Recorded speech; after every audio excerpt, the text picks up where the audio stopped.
All right, if the clerk could please take the roll. Van Birch, Present. Cole Present. Red Lutz, Present. Neil Klein, Here. Arvin Mackey, Present. Ron Petrie, Here. Mike Stein. Clerk will note we have a quorum present with 6 members. Next item on the agenda is the approval of the agenda. I'll make a motion to approve the agenda. Thank you, Van. I'll second. Thank you, Arvid. We have a motion and a second to approve the agenda. All those in favor say aye. Aye. Opposed, say no. Motion carries. Item 3 in the agenda is the public hearing portion of our meeting to discuss and receive comments on the CUP for a proposed 100-foot monopole in Oki Park. Yeah, so we'll give a little background before we dive into the public hearing portion. At the last board meeting, the site plan for the Oki Park telecommunications tower was approved pending a conditional use permit public hearing, which is tonight. We were reached out to by Dolan Realty looking to install a telecommunications tower within the village. We spent many months looking for an appropriate site to better facilitate downtown coverage. The overall site that we agreed to in final was the site at Oki Park. We deemed the site appropriate due to the existing light towers around Oki Park, so it kind of fits in with the aesthetic as is. We also had to change our village ordinance as it had not been updated since 2001 to allow telecommunication towers within residential district on village property if the village saw a general public good for this tower. We all know that certain carriers downtown have little to no coverage. This would be hopefully getting rid of those concerns with it. The fall zone was changed to make sure that the ordinance was changed so the fall zone would be within the site completely. The site plan did match that with the change that the board approved last meeting with the moving the pole. Was it 1 foot to the south? 1 foot to the south. So tonight we'll be going through the conditional use permit with the checklist, making sure they meet all the items that we deem appropriate to allow them to continue with their construction of this site. With that, we should open up the public inputs or the public hearings part of it, and we'll answer any questions after the public hearing. Thank you, Devin. I will entertain a motion to open the public hearing. I'll make a motion to open the public hearing. Thank you, Nicole. I'll second. Thank you, Ron. We have a motion and a second to open the public hearing on this matter. All those in favor say aye. Aye. Opposed, say no. Motion carries. Public hearing portion of this meeting is open. We are open as a board to receive any verbal or written comments.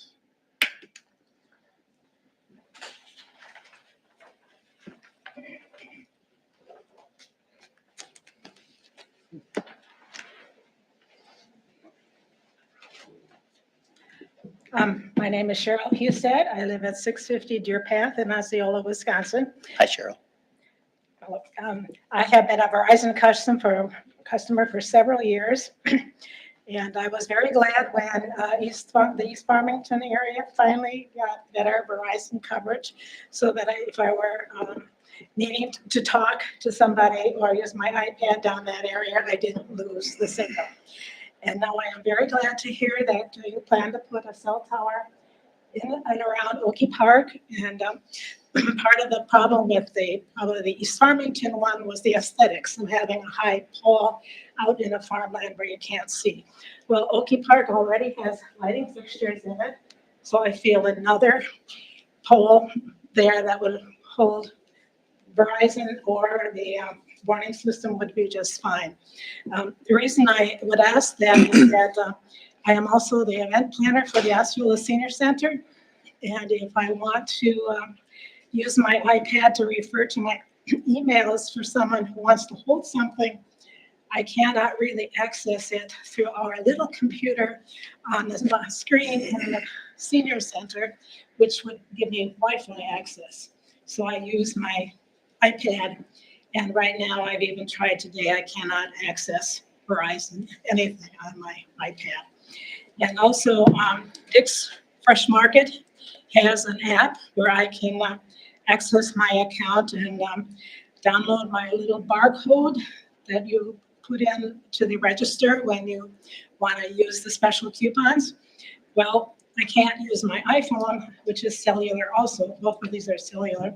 So I have to log into Dick's Fresh Market, their Wi-Fi system, and that's not a secure network. And unfortunately, I don't think the libraries is a secure network either. So I am very much in favor of putting up the cell tower for Verizon here in the village. Thank you. Thank you so Thank much. you.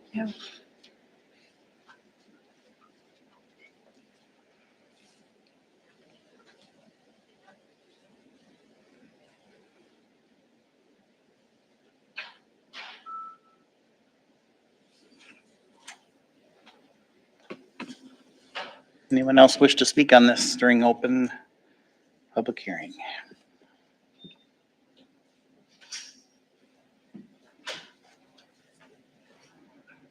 Seeing nobody else, I will entertain a motion to close the public hearing section of the agenda. I'll make a motion to close the public hearing session. Thank you, Van. I'll second. Thank you, Nicole. We have a motion and a second to close the public hearing portion of this meeting. All those in favor say aye. Aye. Opposed, say no. Motion carries. We are back to the topic, and we may enact any action on this, which would be Approval. Tonight would be a recommendation for approval. to approve the of CUP. The CUP, yes. So we have to talk about some specific criteria that need to be met in order to approve this. Kind of made that the checklist there on your third page. in that.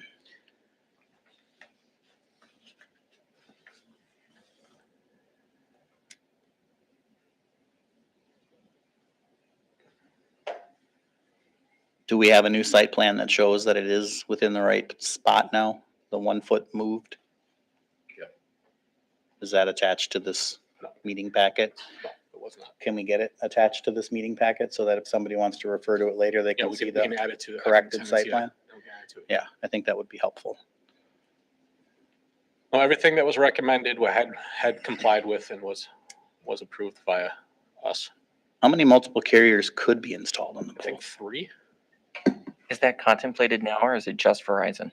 No, our lease also is pending on we get additional funds per server, and they get additional funds per tenant too. So it's in their best interest to add more than just Verizon. But right now, Yeah. the plan is just Just Verizon. Verizon, yeah. And the warning tower. I was gonna say, and a siren. And- Which I see down there is the project incorporated villager public safety equipment.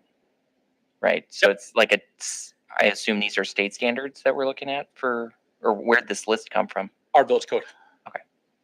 Yeah, and the tower actually saves us money because we're not building a pole. We get to put it on an existing pole that they're paying for. They're also going to install it too. If I believe that's the case, is we give it to them, they install it. We just have to pay for a siren out of our own pockets. Yeah, I think it's just another item that helps contribute to community benefit. Totally. Yeah, in that one, you're really trying to show the benefit to the community. And I think in this project, it's relatively easy to show the benefit to the community as a whole. I don't know where that address is. Where's your address located in the village?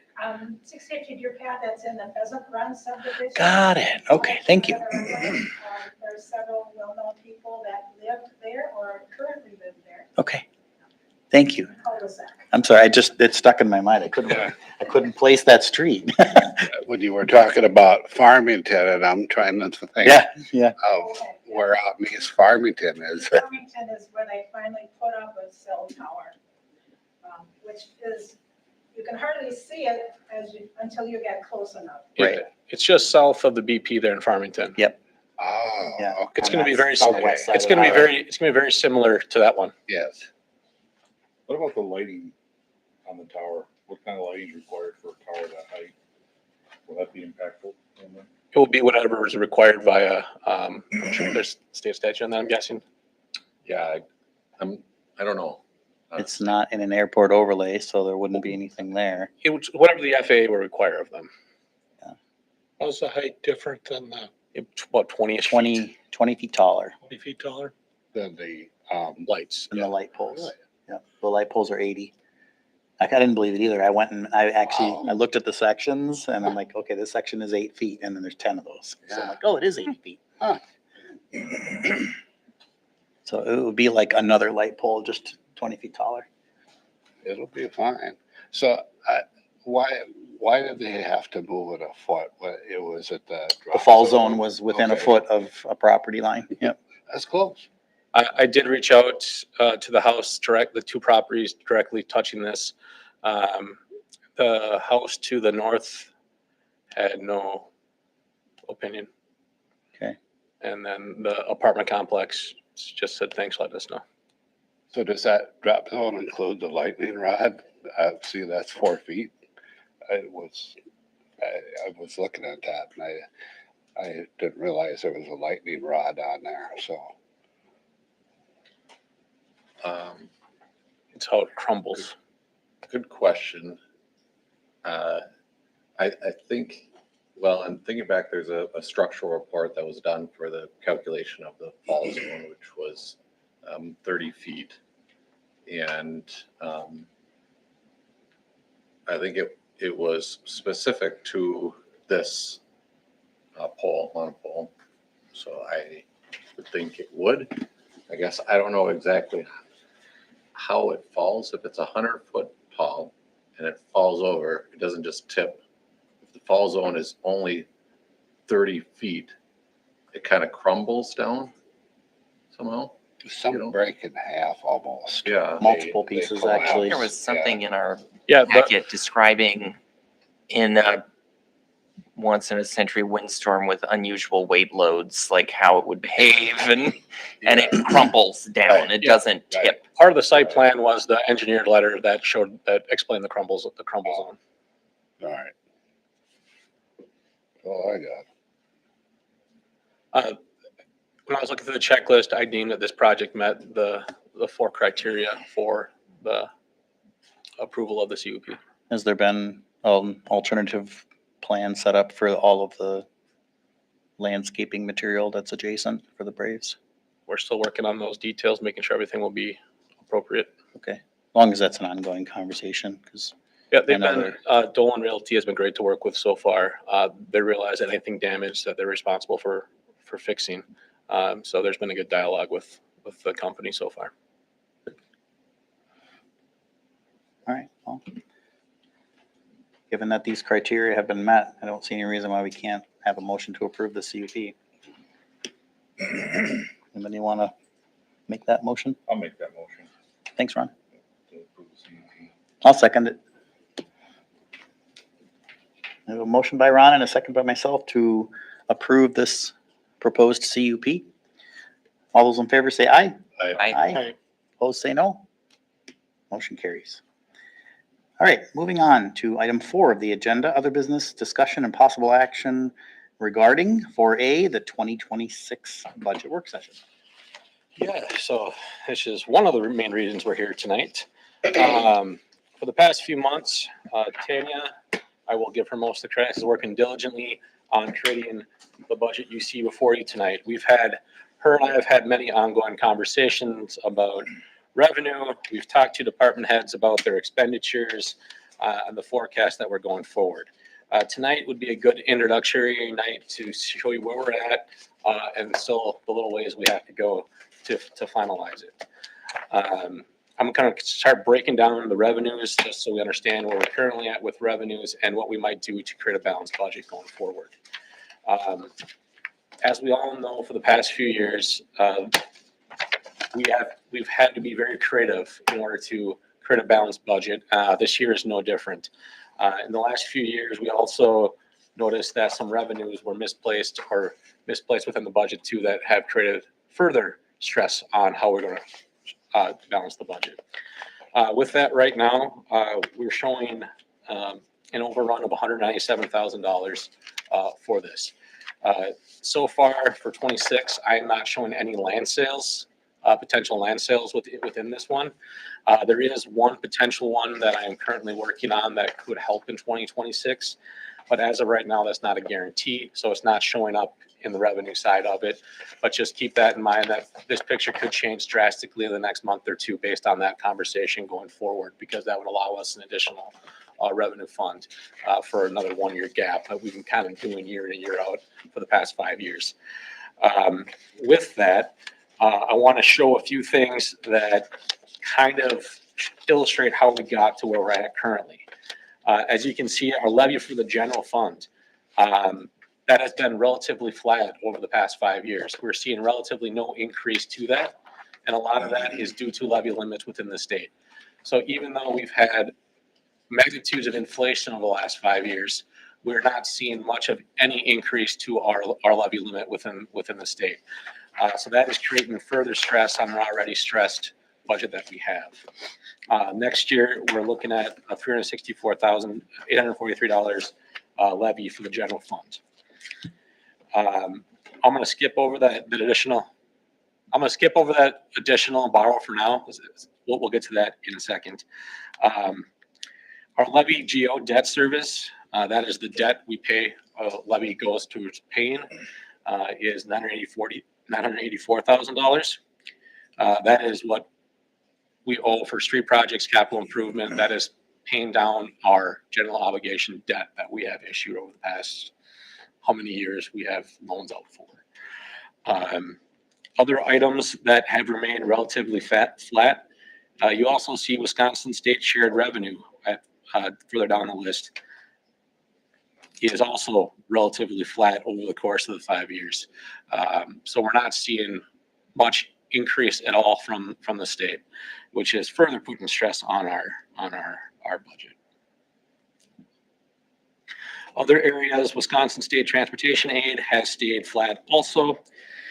So really trying to keep up with inflationary factors when our means to accept money or revenue is really creating issues for our budget long term. With that, we ask department heads to stay as close to zero as they can within their budget. With that, we did calculate a 3% increase for wages within this budget, so that is currently laid out for. That is also what the police negotiated for. The contract will be proven at the October meeting was for a 3% increase to the police wages too. So that is the number that we've put in for the wages. I do not feel it's appropriate to balance the budget on the back of employees, as they're the ones that create the village and give us the services that we all use every day. With that, I'm going to take a pause there from the revenue side. We're also looking at some other avenues, such as a COPS grant and an IT grant. Currently, we do not know the status of those grants. We're hoping to receive those. That would help further the budget that we're talking about.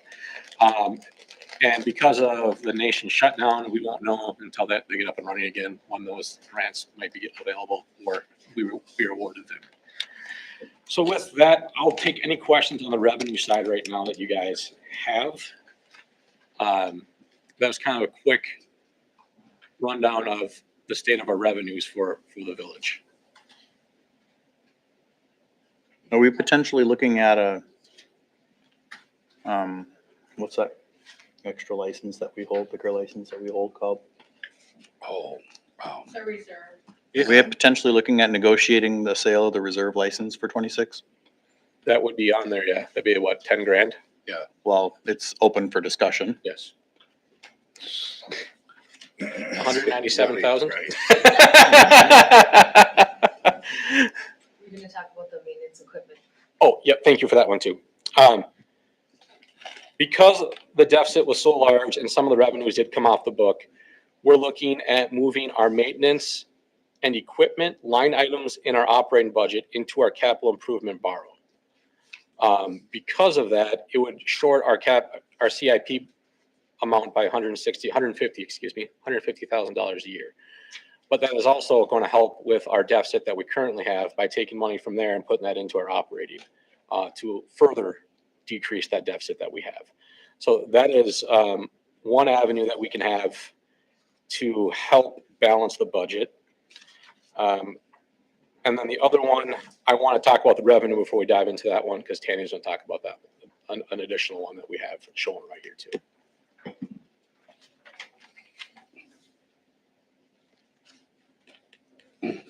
We talked about the stormwater Mhm. section, so that could be another avenue to. That's already accounted for in here. That's going to be a transfer for admin, and that's the only really reserve that increase you see. And it's really not that much because we're moving it out from the budget and replacing with an admin fee. So it's what, 27-ish thousand? It's already in here. You know, I'm saying it's already in there, It but it is was there. increased. Combination of stormwater utility is 23,295. Yeah. Can you educate me on personal property aid? Because it looks like in 2024 and 2023, we budgeted like $8,400. And then in 2025, we budgeted 56,000. And in 2026, we're budgeting 61. State changed the, They got rid of personal property taxes in 25. Okay. They- And so this is just, completely, So the state so that is was with that change. subsidizing Okay. us for that. Okay. so really, Thank you. the state gave us more shared revenue a little bit. Yeah. But they decreased that. Okay. So But, I yeah. remember the deal being announced. I just wasn't sure. it didn't really help us, I'll say it Yeah. that Got way. rid of personal property. Can you help remind me too what the sale of property, why that was budgeted so high for this year, but we've only gotten 29,000 so far? Because we haven't officially closed with Worcester yet. That's still on track? Yep. And that was the number? Yep.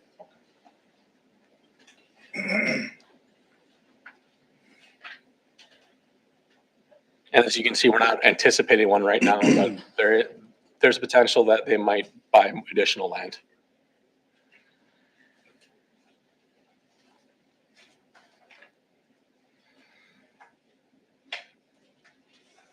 I would not like to see the transfer from the general fund to capital fund, just because I think that'll short a lot of other projects that we're in need of for now and down the road. So if there's no way to do it, that's just my opinion on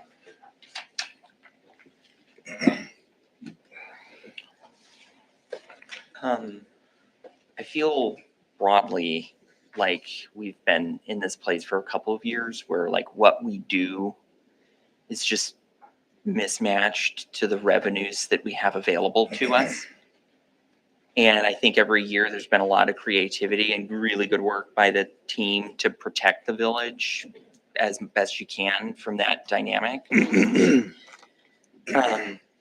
It feels to me like this kind of a, $200,000 hole, even with the 250 that you're talking about doing as an additional borrow, which will flow through into taxes. It feels to me like we need to do some thinking about what are we not going to do anymore. And I think that that's a difficult conversation to have. But again, we seem to kind of come back to this place every year. And you guys have been able to hold that off for a really long time. And I think it's impressive. And I want you to keep trying to hold it off. But you also can't solve everything through creative accounting. And I think that, nobody wants to stop doing things. I want to keep the people we have. I want to make sure that we're paying them well. I think that those are priorities for me. But I also think that we seem to be pretty fundamentally mismatched between what we are doing and the revenues we have available to pay for what we want to do. And I think that that's a difficult thing to navigate, but I think we might be in a place where we're going to have to get a little more aggressive with looking on the spending side and figuring out what we're not going to do anymore.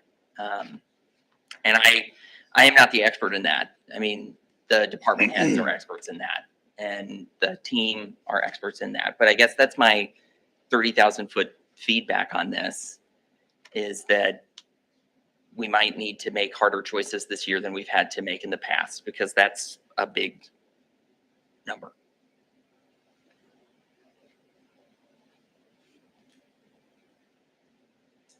And I think if we're going to be asking for additional support in the form of a borrow, we need to pair that with restraint on the expenditure side. That just philosophically makes sense to me. What, because Neil brought it up, would be a good time to talk about it. An avenue of getting additional funds would be a short-term borrow that we would do in December for $250,000. That is shown right now in this revenue. And what that would do is we'd pay that debt off as, what, probably February? We pay that debt off in February, but allows us to collect the additional revenue from the taxes for that to help bring our deficit to $197,000. Without that borrow, we'd be looking at $450,000 shortfall. The impact of that borrow, short-term borrow, is $18 per $100,000 value of home. So if you have a $300,000 home, you're looking at about a $54 increase to your taxes. And I guess I to reiterate what I said, like, I'm willing to entertain that idea, but being in a $400,000 hole like that without the borrow, right? If we just look at the revenue that we would normally expect and what we're looking to do every year, that is a fundamental mismatch in financial ability and current activity. And we're going to constantly be in that space until we get our current activity to match our financial ability. And so I think that in my mind, if you want, like, and speaking for me personally, if I'm going to be supportive of an additional borrow and a tax impact, I think it also needs to be paired with meaningful changes on the expense side so that people can see a level of give and take here, that we are requesting additional resources to make sure that core priorities can happen. And we're also aggressively pursuing cost reductions. And we're not the only municipality or local government that's in this place. I mean, I was at the school district's annual meeting. They've cut like 30 people off their team to right size their operations relative to their budget. And those are really difficult conversations to have. But I think it feels to me, and unless I'm interpreting it wrong, it feels to me like we're in that kind of a place. I will say that that borrow has become commonplace with other municipalities across the state too. A lot of municipalities our size are in the exact same boat that we're in, and a lot of them have turned to this type of interim, short-term borrow to help balance the budget. Realistically, it's a flawed system at the state level that trickles down to the smaller communities. Not much we can do about that other than just complain about it, but that's what set us here from the start. And every year, the whole, like Neil says, the whole has gotten relatively the same size. Also, in the past, there were some revenues that were put into our revenues that never should have been put in the revenues, and taking them out of there have made it look worse than it actually was too. But some of that is history of that. Currently, without that borrow, we'd be looking at a substantial hole that I'm not sure.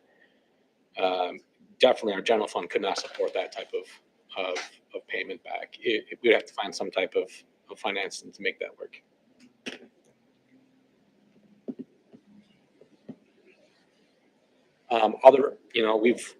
We've looked at other revenue sources of how we can break down more revenue.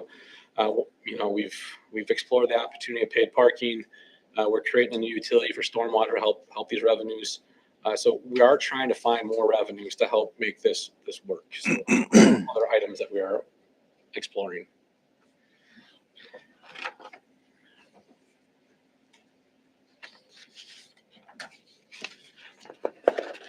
Any other questions on the revenue side?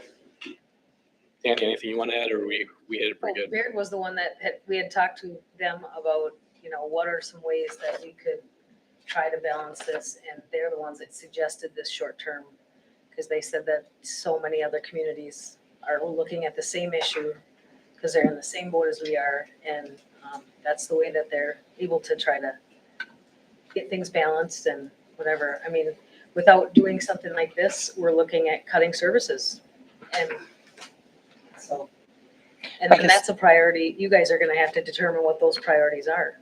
I guess my reaction is even with the borrow, It- And yeah, even it with looks that, like, and that's, so what I'm trying to articulate is like, if we do a borrow, which I don't think we want to cut $400,000 worth of services. So I'm not opposed to the borrow in the context then of figuring out what we're not going to do for the remaining 200 is kind of the direction that I'm talking in.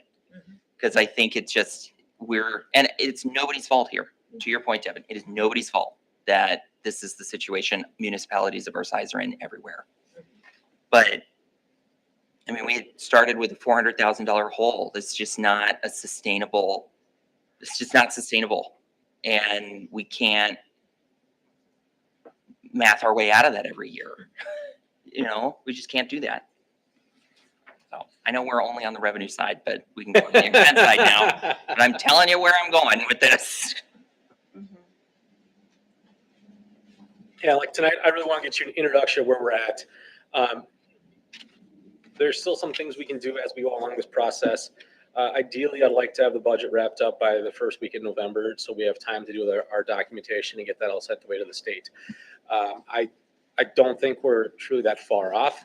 There's some changes here and there that you guys will have to get some feedback to. These are recommendations from staff that we're currently working on. And if there's more further recommendations, please let us know as we continue tonight too. And with that, before I turn to the next, any last questions on the revenue side?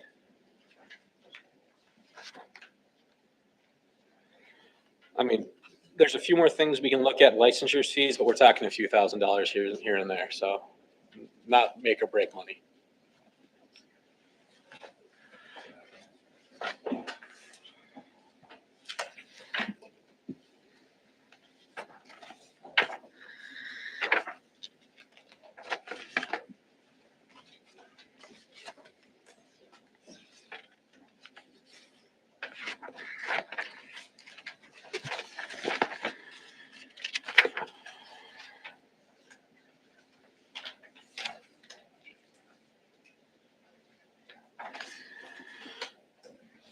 Okay, with that, since no more questions, I'll go to the next tab, which would be the administration side of the budget. Now we're basically looking at expenditures.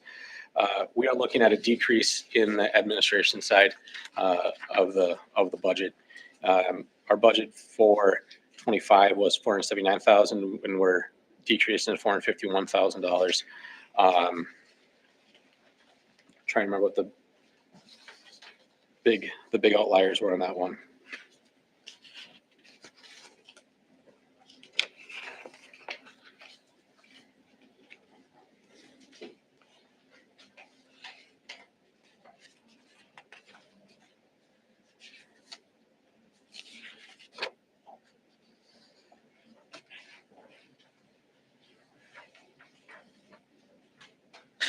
What happened with the wages number? We're moving, so that's the Gen one, right? Moving her to utility. yeah. Okay. And that's where most of the savings came from there.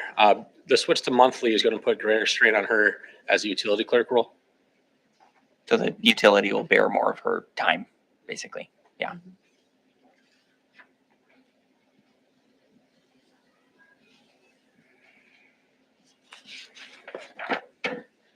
And that basically explains the $20,000 drop in operating.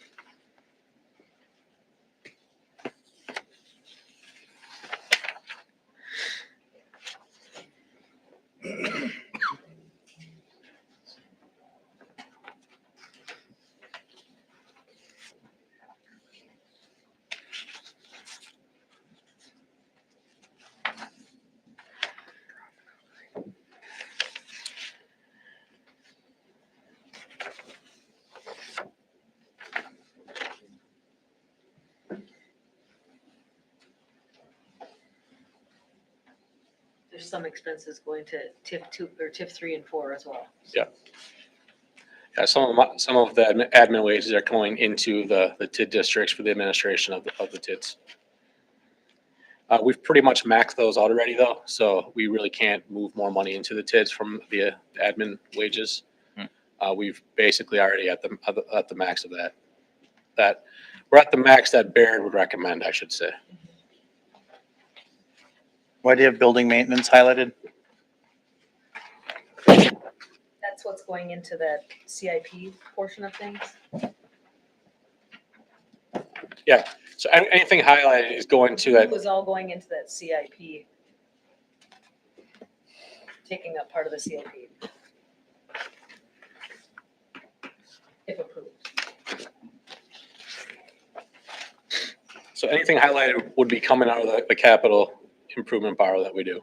Just to make sure I understand that right, that means then that money would not be available for In the capital CIP, projects. that's correct. Because yes. it's going towards It the cap. speaks to your other end of Yeah. the equation. Yeah. Reducing Where spending Rob on and Peter other pay things. Paul over here. That's what I was That's- saying earlier, yeah. Yep. But that's what Neil's talking about, like, Yeah. you know, if you are going to do a short-term borrow, the other $200,000 had better represent us pulling back on some things. And Yeah. that's this, I mean, the CIP represents 150,000 of that. You know, we're up against some debt that we're paying off. We knew for 20 years we would be paying off debt. We have debt payments that we're strapped underneath for 20 years. Yeah. We It's a are, difficult situation. I don't, that happened in what, 17? So we're now almost 10 years in, so. Was it 18, 17 or 18 was the borrow? Yeah, we're about eight years in, so getting close to halfway done with that. So if we can keep scraping a budget by for the same amount of time longer, we're gonna be darn near done with paying that off. So it's gonna free up nearly $1 million a year, so. One of the things from an expensing standpoint that I did notice was that, and this is by our own doing, we all approved this, but we are looking at almost $100,000 more next year for the police department. So just be aware of that. made that a priority We did. to be less than priorities Yeah, elsewhere. We'll get there. We'll keep going department to department. Mhm. I just know that those are two heavy hitters. Debt and the police department are currently heavy hitters at the moment. Yep. So, with that, the legislative one has relatively stayed flat again. So no changes there. And most of this is coming out due to really items out of our control. Can I ask a question about legal services? Mhm. We budgeted 30 and this year we've spent 8, around 9. So far. So far. Well, we're 3/4 through, Yeah. so Yeah, and in the past, we've skyrocketed through it. Yeah. So really, what I look at, and Tanya, what we look at is kind of a 5-year expenditures. Try making sure we're not under or over grossly. Due to some of the legal challenges we've had the last few years, that number has been really high. So we thought 30,000 was being relatively kind of calm after having some almost $50,000 a year expenses on that one. That's one of those items that we don't know realistically what that's going to be, because we don't know what developments we're going to have, what court cases we potentially have too. Because if you appeal something, our insurance no longer covers that. That comes from our legal fees for that. So when we appealed that decision last year, that came from our legal fees, not from our insurance. So it's nice to have a little wiggle room on that account, because we generally don't know what's going to happen. And because of what we do in terms of every decision that we make has the tendency to make someone upset, there's a chance there's a lawsuit there. So I want to make sure that we have the ability to operate in those realms. does that number also then represent like the drafting of that ordinance Yes, was included in that number? every time we email Paul, Well, and I guess I'm getting at, we email Paul often. I do regularly. Okay. Which you should. You can. And a lot of the work we do, it does need legal representation. The drafting of any development agreement, TID agreement, I want to make sure they're drafted by an attorney. Because they're what we have to stand by if something doesn't happen or doesn't happen the way that we plan to. So it's important that we use those funds. Tanya, is it you that stays close to the village insurance policy, or is it more Carrie's thing, is it Devon? What's the maximum exposure per event on the village's 5,000. insurance policy? It's 5,000. So regardless of what the financial award might be, the village's risk is $5,000 per occurrence? Mhm. Okay. I hear that a lot, just in chat around the community, you know, like you're at risk for $1 million lawsuit. I'm like, it's gonna cost us $5,000. Okay, thanks. That was just a clarification for my own knowledge. With that, we'll go to the next tab. The airport, we have not gone to the airport yet to communicate their budget. I'm going to ask for their work at the next airport meeting here in 2 weeks, 3 weeks? Coming up here in October. Their budget is relatively, doesn't really concern the levy. Most of it is hangar leases and state appropriations. So I'm not too worried about the airport budget going forward with that one.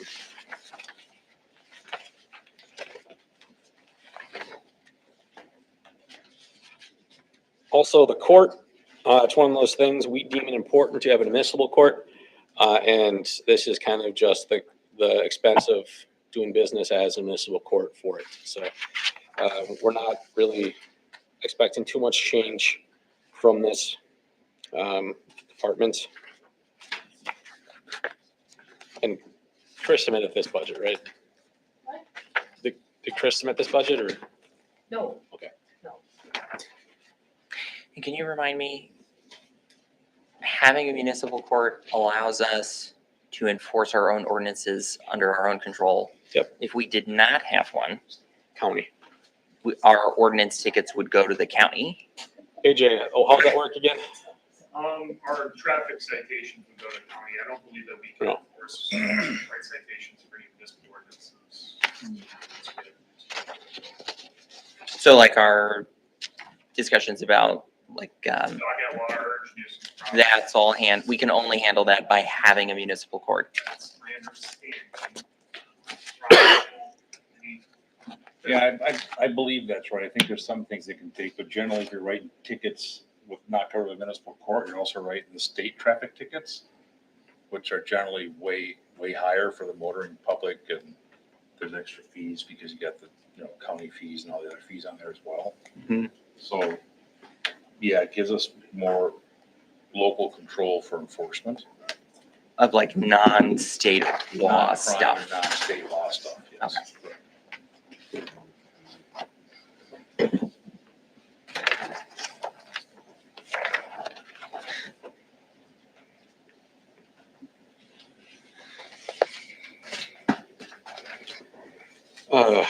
Can you, sorry, Yep, go ahead, go for it. dues from other governments, Osceola, on the municipal court revenue, is that us paying the court for what they do for us? Dresser.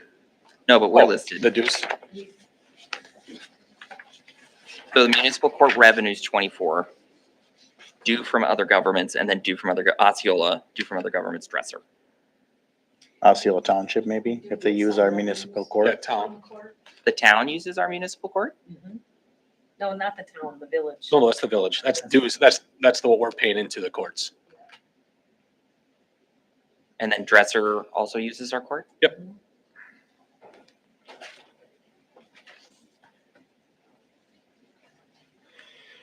I still don't follow.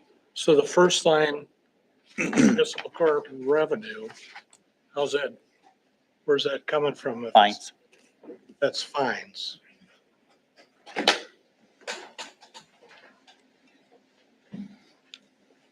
Fines and penalties. That's the portion that we Yep. keep. Yeah, I can clarify that with Jen.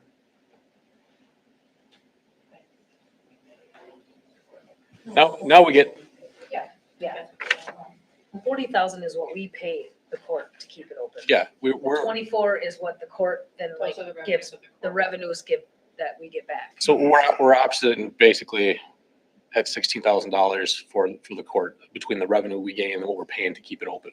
We do the transfer in, that's the 40K, Yeah. right? Yes. And then Dresser uses our court? Yes, Okay. they're not many cases, I believe. It's not very many citations go through that. That's our, yeah, so that's our transfer into the court. That's the revenue. Yeah, because it looks like dressers, They're 3,000. well, and they didn't pay anything in 2024. Very little, The line, very little but activity. it doesn't matter. It's $3,000, but okay. Now into the fun ones where, you know, you have department heads here tonight, so we can ask questions. Might be, we've talked to every department head here tonight about their budget. We have tried to make sure that they stay as close to zero as they possibly can when it comes to the equipment and operating side of the budget. Some of their items are out of their control, such as the insurance items within their operating budget. The liability insurance is something out of their control. But the other items, they can kind of deem what it's going to be. With that, we're looking at an $18,000 increase to the fire department for next year.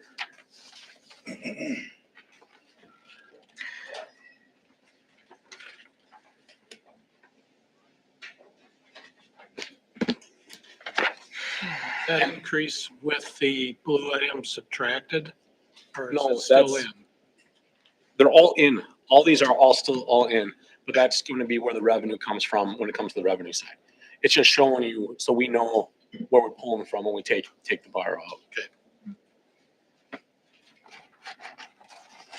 One big item about the fire department that is always an unknown is the firefighting wages. Wages. That is a really hard number to control or to predict. We've all heard Paul come up here and say some months he's had 2 calls and some months he has 16. It's the nature of the beast. I don't think I've ever seen a month with 2. No. I mean, I've only been here 5 years, but never seen 2. Paul, what do you think about the 25 budgeted 64,000 in firefighting? We went up from 40,900, It was 64 last year. 64. Right. We increased it because. Yep, the 25 budget for firefighting was 64, going up from the 24 budget of 40,900. What do you think about the change from 40 to 64,000 for this year? Well, that was all because of medicals. The medical lift assist? We used to have two to maybe 5 medicals a year. Yep, And now we're going to what, 20 or 30 right, more, maybe 40? Did you, right. you had 32 and 24, right? I think so. Was that right, Joey? I remember it being in the 30s. Yeah. No, I think you're more like 30%. Oh, yeah, that's what I was thinking of. Yeah, yeah. Yeah. This is lift assist, right? When we see it on the monthly budget or the monthly recaps, yeah, medical lift assist. Yeah. We'll be somewhere between probably 40 and 70 a year. Percent We never know. No calls. or calls? Calls. Oh, It's 30% of their calls. Their call volume is that. Half of our call volume is medicals or lift assist support. Yeah, it's really unpredictable. And We have, they're trying, we you could know, have 3 to 4, 5, 6 barn fire, shed Oh, fires. yeah, Blow our budget right out of, we gone. could have that January 2nd to January 10th and we blow it. Yeah, You know, so I mean, we never know, yeah. but we try to maintain the best we can. Yeah. Well, and the opposite could be said about public works for snow plowing. I mean, we've seen both ends of the spectrum there. We Exactly. can't budget on the outliers. We have to budget on trend. So, Yeah, and that's why it increased, because you can see the budget was 40,000 in 24, and we went way over that number. So we've tried to accurately depict where it's going to be for 25. Yeah. so we budgeted 64. We're at half of that right now. You think we're gonna blow the rest of the budget in 3 months? They still have a quarter payroll, don't they? I'm just doing the third quarter payroll now, so Yeah. that's not included in there. Halfway. So it's half the year. Half the year. Okay, so we're at on track. Okay, good. All right. Well, then we Way to did. stay on budget, guys. Well done. You're cutting back those calls. Just pat him on the back and tell him to try standing up once more. You're gonna be okay. Give it another shot. Everybody show up with a bucket of water. If we get paid. It's sort of tangential, but also somewhat on topic. Have you had a chance to talk to Rice Lake at all about their choice to go away from an ambulance service contract? No? I'm curious to see now that that's been 2 years now that they've not had a formalized contract with ambulance service up there, whether or not that has created any budget leniency for them, or if it's not been, what do they say, the juice wasn't worth the squeeze? Meaning that they don't respond to ambulance stuff or? I think it was more so just the village chose not to have a contract with the ambulance service. I'll reach out to the administrator in Rice Lake and find Yeah, out. because it's not required. It's just something that's been historically present. And we have an ambulance service that's right in the middle of our village, so I know why it's convenient. But so does Rice Lake. So is first responder, fire department involved in the first responder then calls more, or what? I guess I'm not sure what you're driving at. Rice Lake probably has first responder training on their fire department. I'll look into it. Okay, so here's, Would not be able to cover it again. No, I'll look into it and see what that situation. It's a side conversation that Well, it it's came up 2 years ago, yeah. and it was a $40,000 contract then, and now it's closing in on 50. And I'm just curious to look at it with more scrutiny, especially considering most of the work you're doing is assisting them. You're literally helping lift people for them more than half the time. And it's needed. Yeah, We go to these things, and I would say 90% of the time we're working people downstairs and through the house, Right. out to the top, so. Right. Can I ask a potential question? Well, it's a question, so it's not a potential one. We have a fire department structured as a municipal department. And there are other places that have, I think they're called fire associations. Yep. Do fire associations, like, are there advantages or disadvantages to those different structures that we should think about? All depends on the way it was set up in the beginning. If there's, when you have a fire association, then you have your township and the village both owning. Like we would have Farmington and Osceola both owning half the trucks, half the expenses, half everything.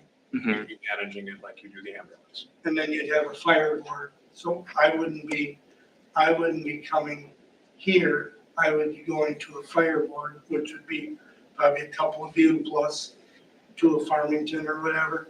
And that's who I would report to.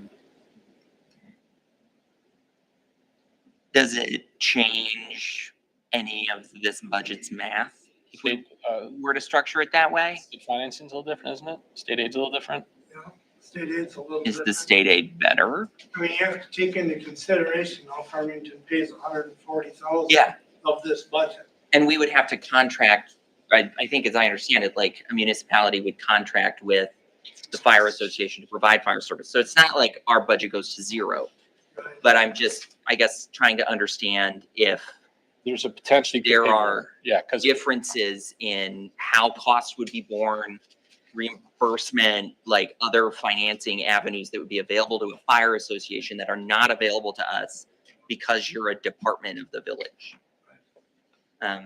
That's probably a big question, but I think it might be one. it's been explored all last year. I've been looking at a multitude of ways to try to lessen any expenditures that we might have. Farmington still at 140? No, we actually had to decrease them. They're I was gonna say, I thought that went down. they were at 192 years ago. The contract had not been amended. They saw a increase over the course of 3 years to the tune of $60,000. Yeah, because of some Um, flawed math. Yeah. And they basically said, take this offer, we're leaving. And the offer was $110,000. We talked them up to 140. But we still took 50,000 on the chin, and that shows in, So it is 140? Okay. so we lost 50 grand of revenue during that, but it could have been far worse if they went away, because then we'd be bearing the full expense of Yeah. what we lost. Yeah. And then I think, was it 25 that we instituted the increased wage, right? We went from 20, $12 an hour to 20. 22, summer of 22. 22. It was a summer of 22. Yeah, and that was a bigger driver of that change in firefighting wages, was more so the increased wages Yeah. per hour versus the anticipated number of calls. Yeah, some of these associations like Centuria, Milltown, and Balsam Lake are combining. It's a big manpower issue also. Yeah. You know, as demographics change, interest in volunteering changes. That is a huge driving factor to the reason why that's happening. You know, you have to really weigh it out of what you're going to be not in control of. If you release your department, your municipal department into an association, that control as a municipality, you know, you have to really think about that. And it may not be the budget savings that you think it's going to be. Well, and I'm asking because I just don't know. Yeah, And so I'm generally- curious to know. We I would guess have to is create where an I'm at. association with Farmington. So this is how it would work. You, just like we did with the police, you'd create an association with Farmington. So you create your budget, and then you would basically figure out who's paying what and what percentage you're paying for who. So there's a chance actually you could be on a greater hook of it too, because then if the call volume totally skews, I'm just saying hypothetically towards Osceola, they might say we want an 80-20 split, not a 50-50 split. That's what happens. It's a lot of unknowns on that one. And then also the capital side too. So you lose control in terms of what you feel it would be appropriate for expenditure capital side, because You're on a board now versus. you're on board and you have to talk with You Farmington. know how well the police merger went? Well, you know, I mean, right now, I guess- the village is on the hook for 100% of the capital. We just get annual payments for service from. Yep. Yeah, so, I mean, that's. And that's I a mean, huge I number. think that the premise would be that the fire association would be in charge, like we would be exporting that decision to them. I'm not terrified of that idea, I guess, as I sit here and talk about it. I think that they all know what they need and I think we hear what they need all the time, you know, and we summarily tend not to give it, but we know what they need. And I guess thinking about the mismatch between what we have to do and what our revenues are, we should consider all options, including this one. Right. And I would value a deeper level of analysis on this idea or question, I guess. Well, and when new equipment's needed, like I said, We, $500,000 spread over 3,000 people versus 500,000 spread over, I don't know how many people are. both, it'd be easier to bear. Yeah. So if I read this correctly, it sounds like the proposed budget for next year is offset by the amount that you are asking us to transfer into maintenance. Is that how I read that?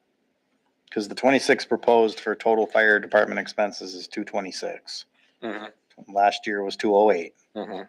So that's, The increases are due to 7%. liability insurance and IT services. why is IT services higher? Because they went to fiber up there? No, because we Different company. our contract was up and we out for bids and I thought that was pretty much flat though. but it wasn't being billed out correctly. This is going to be more Oh. accurate now. Okay. Well, in the other company, their prices were going way up. Way up, yeah. And the new company that we went with was less than what the old company was gonna be charging, so. And IT services, unfortunately, is one of those things we cannot do in-house. I'd just like to have I would just like to have TVs in the hallway that don't have random messages on them that'd all be the time. something. That'd be wonderful, but it's a separate issue. What's going on with, I know this is really small detail, but what's going on with postage? What you sent out this year? This year at half the year. I mean, it looks like it's Well, we gonna ended go up, higher. the airport is the biggest violator Oh, of yeah. that because we end up sending out letters to everybody saying we want inspections. Well, then you get 15 or 20 that don't even call you or whatever, it's required. So then I have to send out certified letters. And then with the fact that if they don't conform by a certain date, they get charged a $50 a day fine. And then they all call, all on the same day. Oh, yeah. Yeah, and so our postage with sending out certified letters is expensive. Yeah. Can we just assess that to their hangar fees? Yeah, I don't think I'd charge that to the fire department. Is that it just seems, Yeah, I would Like a- say they get pretty one high mailing hike saying that they from- have to be inspected, and if they don't respond, the next mailing gets charged to their assessment. Yeah. Inspection fee, the inspection letter goes to the fire department, but I think the rest of it goes to the I know, it's a good topic to discuss, but yeah. Parts Yeah. to a manufacturer, but that wasn't. But you're asking it like it's coming out of their budget. That postage? that's what it No, looks like. Some right? items of they ship, not that, Yeah. but some items do come. If they ship something, it shows their budget, but it's a few $100s here or there, once again. Yeah, that's a small amount. I mean, 2024 it was $41 and Yeah. this year it's $333 with a budget of 200. And that's only for half the year. Granted. No, If- that one's for 9 months. Okay. The wages are only a half year because we pay them quarterly. So, Okay. Sorry. so all these are 3/4 of the year done. Wages for the fire department are only half because we pay quarterly. Okay. Sorry. With that though, they're at a relatively flat for their budget. Like I said, the two increases were to liability and to the IT services that really pushed them up there for that increase that you noticed. So like I said, we've stuck to that 0% that we went forward with department heads, and we're really trying to stick to that. There are a few items such as liability that are out of our control. The next one is the library. Can I ask one more Yep. question? Yep. Sorry, in the interest of kicking the hornet's nest while it's here. Have we ever investigated, Allied's not that far, right? They've got that station up in Dresser. Have we ever penciled out what combining with them would look like for us? Well, there again, if we do that, now you're subject to losing half of your equipment. Once you join the association, it's up to the chief to divide it up. Mhm. So with Allied's, a lot of Allied's equipment is a lot older than ours. Some of it's newer, but he could take a bunch of our equipment and move it to other stations. And we have certain things, we have an airport to cover, Mhm. they don't. We have other things that we cover, that we need the equipment that we have.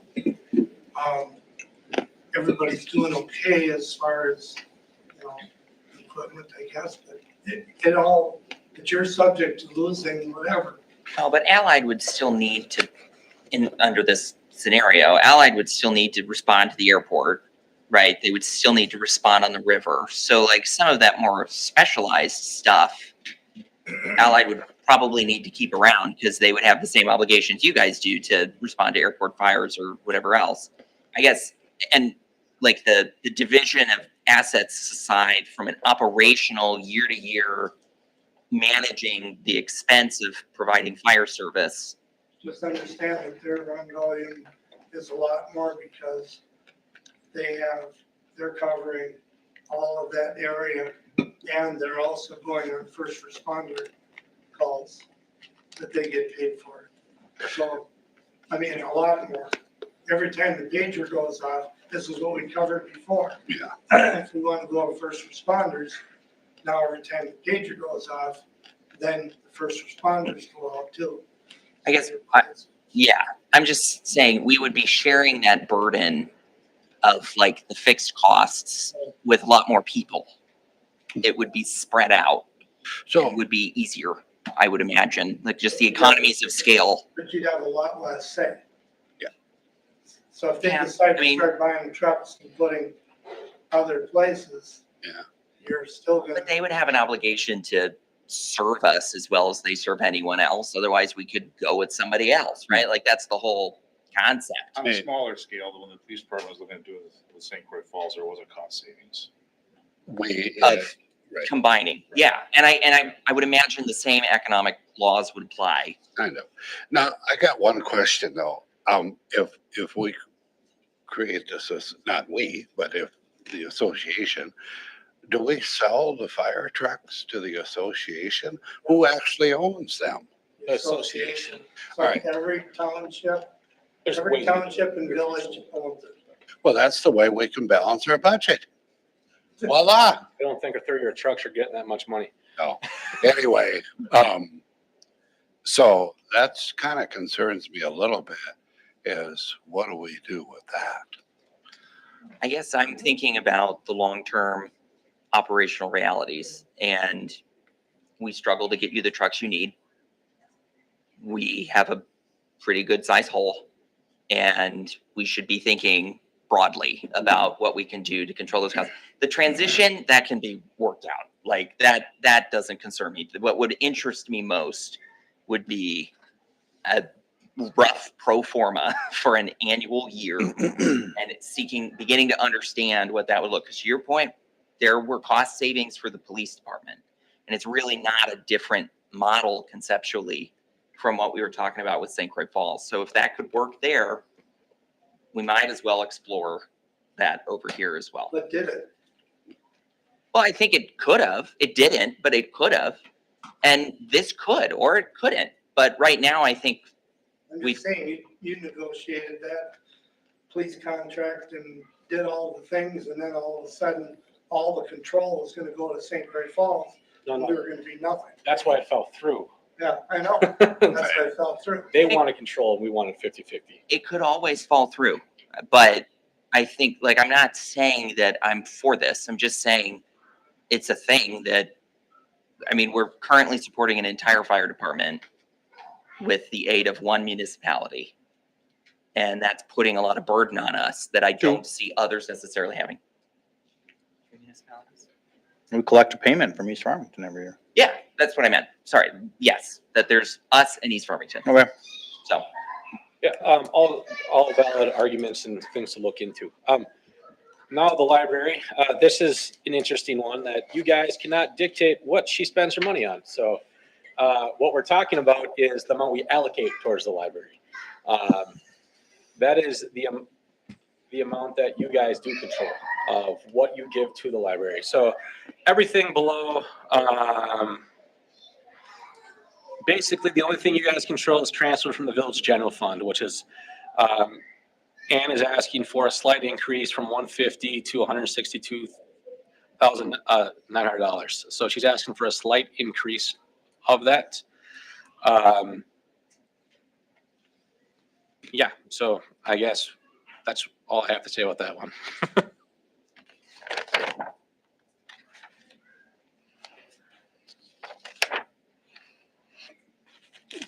We kept that flat at 139 for many years. In the last 2 years, you have seen or last year you saw an increase, and this year you see another increase. Ann, anything you want to add to that one? So I would just like to add that number is probably gonna go down for you. I'm working, to get some quotes we have VoIP for our phone service. And that should be decreasing significantly for our monthly. Not plugged in, that's for that, with a different company. So hoping that will go down, and there are a few other things that I'm gonna talk to the library board next week about changing a few notes on here. So hopefully we'll keep coming down a little bit.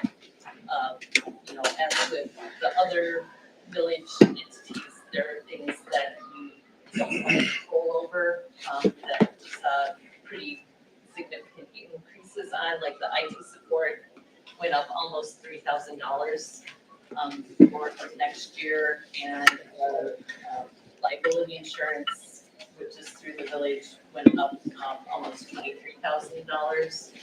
So those are things that we kind of have to pay and have to have.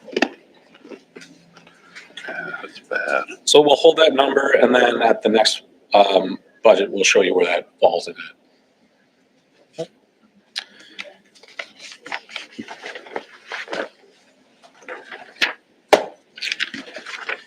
The next department is the police department. This is going to be a little bit deceiving for the last 2 years in terms of their expenditure side.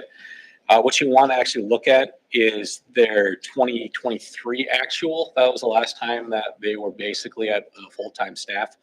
That last one was $789,000, and now they're looking at an increase to $851,000. I'm saying do not look at the past 2 years, because we have been severely short-staffed, which has been savings for the village in terms of police officers, but it has also been less police coverage with that. Within that increase too, there was a new position that was created with the SRO. When that position was created, it did increase their wages by $30,000. That would not have been covered by the school. That was also at the time an unfunded position, and then we weren't seeking revenue to build that up. So as Neil stated earlier, some of it was our Brad. PD to sync every so often. I'm not expecting to do it every day, but if he has an incident or has to do a report on something, we have to get that, sync that data with our server. Oh, So he we're has able to actually bring it in He physically. does, yep. I don't know if you know this or not, but there's also the VEST program for the state. For the grant, they give 50% for bulletproof vests. So, Oh, I was not aware of that. yeah, it's a simple state grant. It's not like the federal grants. Okay, is that through DOJ? Yeah, it's one of the DOJ, grants. If you look Okay. up VEST grant type thing, I will have to look into it'll that. cover half the cost of it. Yep, so for next year, the reason the vest is a lot higher is officer revenues due for one. We issue our officers a new vest at their expiration date, which is every 5 years. Yep. And then we're anticipating hiring that sixth officer to fill the gap where the SRO left. Yep. And then we always keep one on standby in case one gets damaged or anything like that, Yeah. just to have that. Yeah, it'll save you, a few grand. Yeah, no, I'll definitely look into that.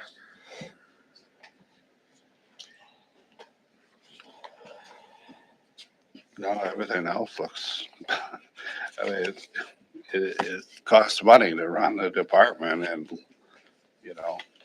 we invested a lot of extra, it's priority, and, so I don't know where you would even think about cutting back on that one, but that's stuff we can deal with later on, but. Yeah, it's a $90,000 increase over last year's budgeted number. So that's another area of large increases And that. we knew that was coming. Thank you. Thanks, AJ. Kevin, I know you mentioned the IT service, or maybe it was Tanya, about the cost of that went up. Can you tell us, I mean, we're seeing it in one department after another. What's the total IT service increase across the whole budget? Not a spreadsheet on me, sorry. No, yeah, I'd have to, we can get to that number. Yeah. Okay. It's fairly high. Yeah, Yeah, we- it's 3,000 to 5,000 every department. Yeah, it did. It Yeah. went up Because every keep in department mind, went up that we much. have a contract with them for so many blocks or hours or however they break it down. But then the IT services also, when we get new special projects too, like changing out servers and that kind of thing. So those items come from from those lines too. Because we use an IT services, all things billed. So they bill us for the project they did, and then that'll get put in the proper department that used that project. We can get to the number for what our yearly anticipation IT services would be. Yeah, I'm that just contract curious. got approved About a 100, I think. couple months ago. Was it Yeah, 100 About $100,000 a increase? year. No, No, a year, about 100K a year. Total That'd be- expenditure, not increase, but total expenditure. So it'd be cheaper to have a full-time person. No, it's No, not. because there's parts of it that are contractually obligated for software Oh, licensure. you That- got it. that You would got be it. way It's not more labor. money. It's not That's the labor. good old days No, anymore. it's not practical if one person do IT services, just given the fact that these companies are experts in many areas. Yeah. And The certifications you have to maintain, like you don't get them unless you're with a large company that has that certification. And there's already. certain securities that we need in place when we have a police department and elections. Right. So we have to make sure that we're Oh. operating in a way that's All right. secure. Well, and- if you've been following around the country, cybersecurity for municipalities is a Yeah. major concern. Well, the county just come up with some of their answers to that too, so they're dealing with the same Well, thing. St. we are. Paul, St. Paul got Yes, hacked bad. so- absolutely. And I guess, yeah, all right. I'm not gonna go into that anymore. That was not a good thing. We better stick to our guns on this. The next one is a combination of, what is it, 1, 2, 3, 4, 5, 6, 7 different departments. They're all in control of one man. No pressure. No, there's the problem. So ready. Todd has done, I will say Todd's done a very good job of keeping his budgets at relatively zero, just even with the huge lands that he has to keep up and maintain. A few items, I really haven't seen any areas that I'm concerned about within his budget. As you can see, there's multiple pages of all of this, so I get, kind of a cursory overview of what we want to do is that there's a front page that shows your equipment and operating wages and benefits that really does a quick breakdown of what's being expensed. And if you want to see the full breakdown of each department, the pages are further back into it. So thank you, Tanya, for making it look easier with the cover page. A lot. Like we said, the wages are up we basically did a 3% across the whole thing. We haven't finished our negotiation yet started the negotiation yet with the union. The police one is done, but the public works and the admin staff negotiation is not done yet. We have not started negotiation for that contract. That's brand new, right, as of this year? For the admin part, they were added to the contract last time. This will be the first time they have Right. bargaining rights. Right. Brought them in for insurance. I think we have an insurance freeze this year. Yep. So no Yeah. hikes on the insurance rates. It's great Yep. news. So the health insurance for the locals where it was frozen for a year. What was that? Freeze, 0. We're watching a lot of other municipalities, counties, 15% or more. Yeah, that's because of the group that you guys are now a part of, so. Yep. Can you speak a little bit about your opinion on moving some of the expenditures into CIP? I don't Because like I know the area Ron that- has expressed his reservations about it. A good chunk of the CIP represents work that your department's doing, so. Unless we plan on borrowing more money, I would not like to see it go that direction. I don't like to, and I do understand the position we're in that, I hate to see any funding for maintenance outside of projects BCIP dollars. But I do understand that's the direction we might have to go. But I agree with Ron, yeah. I'm also not asking for anything this year in the operating and maintenance budget. Snowy years, non-snowy years, we stay under. I was thinking one thing, lawn mowing. Do we have to go for bids or can we approach a company we used last year and see what they would offer us? It's maintenance, so technically I don't know that we probably technically have to go out for bids. I mean, the price was so good, it might not be hurt us to try to reach out again, right? It does help. It does help. We have these massive variances too, just much like other departments in the form of emergencies. Depends on how much it rains. Depends on how much it rains. Depends on how many trees die, how many infected trees, we're removing. Or storms, yeah. Storms. Yet, the way we're balancing it, is by cutting in other places just internally. All right, so we come to the understanding, be honest with me, you are not going without one piece of equipment that is gonna be a problem for you, that you can't handle. I'm sorry. Are you okay? Do you have all the equipment that you need to get your job done? Or is it ready to break and we're gonna have an emergency? No, I think that you guys have fully supported us the Well, last. I support you 100%. No, I mean, in the last two ball You said measures. you are not, you are like, I know you're running it as lean and mean as you can. Yeah.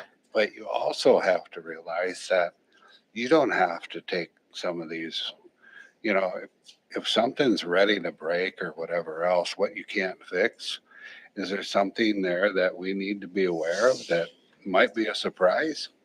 No, I have to be forthright. Through our engineered capital plan, we have completely done a turnaround. What I haven't done is asked for anything additional outside of what we all sort of don't or haven't, or hasn't already existed here. I could predicate, off of the potential of, hey, what if we get hit by a tornado in this area and Dresser needs their wood chipper and Yeah. so do we. Sure, could I use a 6-figure wood chipper? Maybe, but I also know the constraints statistically, I guess, and the budget constraints and All right, so the CIP that we have worked on and that we have developed helped you prepare for a lot of these scenarios, updated the equipment, the vehicles, all this stuff. And I think the point is like, Ron, you were really apprehensive about this. But I think this is a story with everything that is here and everything that you've done with those CIP funds. I wished we could do more with it, in other areas, because it gives us some freedom. Well, that's what I'm saying. If we have to cut 180 or 200,000 out of the general budget and shift it, then something from here is gonna have to go. I mean, that's what we're talking about. That's, yeah. something from Public Works, is that? Well, something from CIP. any Oh, sure. sure. Yeah, Right. I mean, if you shift it from one, something else from, you know what I mean? Yeah, That's what I'm saying. It's not, outside of wages and insurance, we haven't had any additionals added to our budget for a number of years now. We continue to develop and streamline things, processes, budgets, think outside the box. We brought in $10,000 worth of revenue to date this year just by changing our permits and our permit fees approved by you. With like 99% of it not being an impact to the residents, being an impact to the contractors. Right. So, potential savings of $130,000+ by purchasing that used sweeper. We have a plow truck that's coming up in our CIP for the next borrow measure. While that went up significantly, unfortunately, we're still looking at a soft cost savings of like $150,000. So we're trying to do the right things. We're not going to have a truck older than 2024, going into 26. We've got a new loader and a skid steer. We've got a great replacement plan. I think if we stick to the plan, we have what we need. That's all I got. I have Plow truck show up yet? I know it's being outfitted. Took a couple years, but yeah, we did get at the end of 24. Yeah, it was last winter we got it before. Just never drove it, right? Oh, Yeah, Very minimal use along with the loader. that's what I thought. I got to sit in it at least. I think it got driven once. We had a 2.5-inch That snowfall, and I think that was the only time it was ever used. Yeah. That's true, and I mean, that's what's nice about the flexibility of coming to this borrow measure in the capital plan every so many years, is that we can potentially push some of these items out if they're, we're having winters like this, or they're in excellent shape, and Yeah, those I'm less concerned about. It's more so just the infrastructure stuff that really makes me scared, just because this debt load that we're sitting underneath is just causing us to kick the can further down the road, and the roads are not good.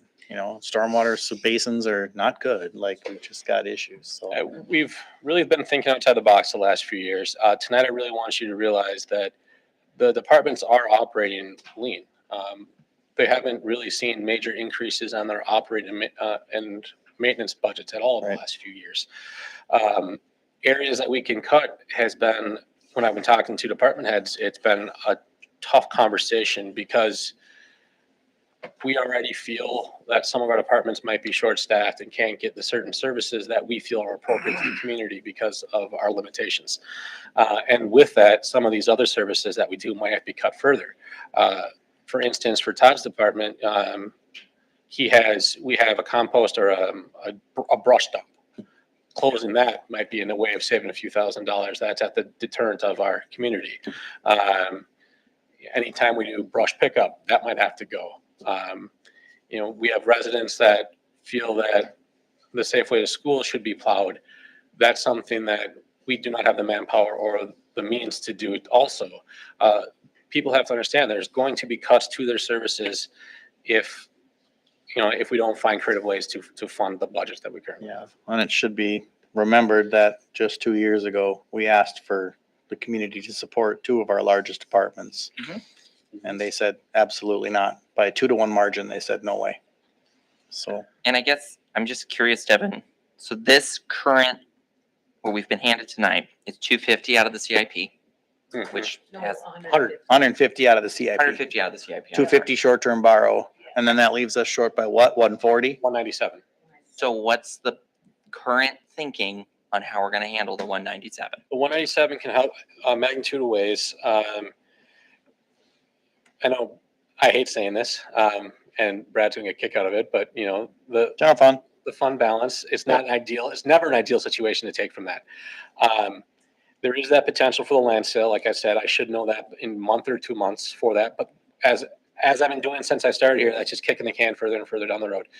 We're eventually going to have to come to a realization of what we can do to change this philosophically, or what we can do to change our revenues going forward.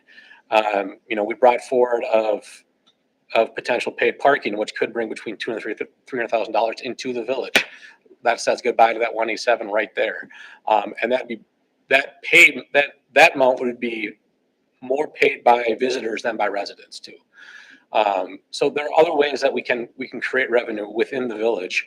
It might not be well liked, but the only other option then would be to raise taxes. Or reduce services, yeah. So I guess to me, the general fund answer is very bothersome To me, because it is not causing us to match what we do for the money we get. and also, And I think that, like, I'll be honest, what I would really be curious to see from everybody is everyone sit down, figure out what percentage share of this whole each department's going to have to bear, and come back with a plan Neil, for what that looks like. Because honestly, we've I done was- this every year. I've Every year. done some light math. If every department cuts around 3 to 5%, you'd save 100K. Good. That's halfway there. Like, I mean, seriously, guys, like, this is what I'm saying. We are not right-sized. We're not right-sized. And the community, to your point, Brad, has expressed no interest in trying to right-size us through revenue. So Expenses. what's left other than expenses? Yeah. And that's not fun. And it's nobody's fault. It's nobody's fault.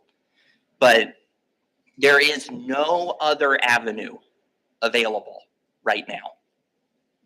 And I think we have to be, I don't mean to be the guy who rains on the parade here, but like, we've got to be honest about that, I think. And we've been very creative, and I commend the creativity and the effectiveness with which everybody manages every single one of you does an excellent job, and taxpayers should be very proud and are lucky to have you all doing this stuff. But we can't keep trying to Band-Aid our way through this. I mean, we just can't. So, Thing is though, is I know Todd and I both, we're figuring in a certain amount of disasters, runs, whatever, increases in our budget already. To cut the budget means that we're just gonna have to go over because this stuff doesn't go away. We have a certain amount of things. I know in the fire department budget, I put that into our budget of more medical expenses, more fire runs. We're just lucky we haven't had fire runs. I mean, fires. But it's gonna come a day that we're going to. I'm trying to absorb that and keep that in my budget. Mhm. You cut it, you keep cutting it.